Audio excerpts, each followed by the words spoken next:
Captain, I think it's only fair to tell you. I've been to outside agencies. I'm gonna go to more if I have to. What outside agencies? Holy mother of God! Frank, we wash our own laundry around here. Oh, yeah? Now, you could be brought up in charges for this. I always thought so, but the reality is, sir, we do not wash our own laundry. It just gets dirty. You are in trouble. I don't care if I'm in trouble. I don't care who gets it anymore, including myself. Because if I have to go to outside agencies to get somebody to hear my story, well, where am I going to go? Frank Serpico was an honest cop, really, an honest cop. His life story captured in book form and then turned into a motion picture in 1973 starring Al Pacino, a gritty, no-holds-barred look at crime in New York City. The kind of crime in the early 70s everyone knew existed, but no one really ever talked about, especially those in a position of authority. Most, if not all of the time, because they were the originators of the crime itself. Serpico was a key witness in 1971, testifying before the Knapp Commission, set up by then-Mayor John Lindsay to investigate rampant corruption with a promise to clean up the police force and turn New York City law enforcement clean as a hound's tooth. Talk about an insult to the hounds. This, according to the Knapp Commission investigators who filmed it, is a New York City policeman getting paid off, taking bribe money from a man representing a house of prostitution. The patrolman's name is William Phillips. The commission confronted him with the evidence and got him to agree to be an undercover agent.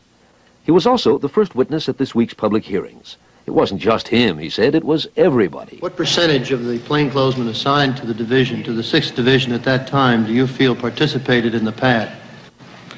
Everyone to my knowledge. Everyone? Everyone. And what do you base that on? Well, I base it on my own experience in working in different areas in the city and coming in contact with innumerable plainclothesmen. I never knew a plainclothesman yet that was in plainclothes for more than 2 months that wasn't on the pad. I was a kid of Manhattan at the time. Even in those preteen years, we all knew what was going on. We had brothers, cousins, parents, all involved one way or another, or who at the very least knew what was going on. Dirty cops were part of the business. New York wasn't alone, of course. The movies made it seem that way because it made for the best storytelling. There wasn't a major city in America in the 70s, 80s, 90s, and right into the 21st century that didn't have its fair share of crooked cops, those who looked upon the system as a way to pad their pockets at the expense of black, white, Hispanic, male, female. They didn't discriminate. Though the white gangsters of the era sure got off easy unless they missed a bookmaking payoff. But there is hope in the modern era, a lot more than when I was a kid. There are more cops out there doing their job, no matter how menial it appears, and doing it for the right reasons than there has ever been.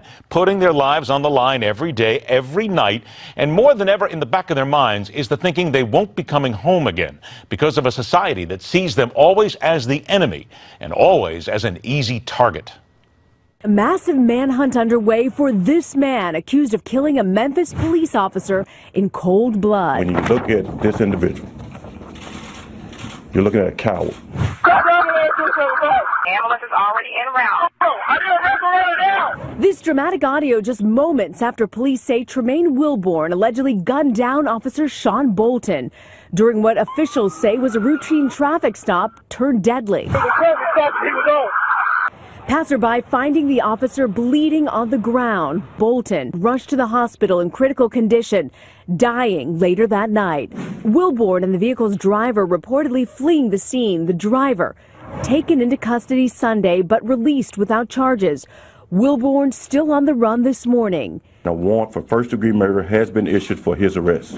The war veteran's death sending ripples through the community. Memphis mayor calling attention to the dangers officers face on duty. They're dealing with folks who have no rules of engagement. And Bolton's sister issuing a statement Sunday saying my brother's life was just beginning, only for it to end in a tragedy. I make no apologies for being pro-law enforcement. At the same time, I make no apologies for bad cops, the ones who abuse the system, prove there are more than just a few dirty apples around, and to make it difficult for those really seeking to keep the peace. The ones who should be rooted out and punished to a further extent of the law because of who they are and who they sworn and served to protect. No one deserves to die for a traffic stop. But we're at a stage in our society where we must understand there are bad people out there who have no qualms with taking a life, any life. And without dedicated cops, there would be more than the almost 9,900 homicides that have occurred in America this year. Maybe it's time we did indeed understand that all lives do indeed matter, including men and women in uniform. Because yellow-bellied, spineless scum such as Tremaine Wilbourn, the punk who turned himself in for allegedly killing a cop, just doing his job, they're out there 24/7 screaming about civil rights and don't give a damn about who they send home in a body bag.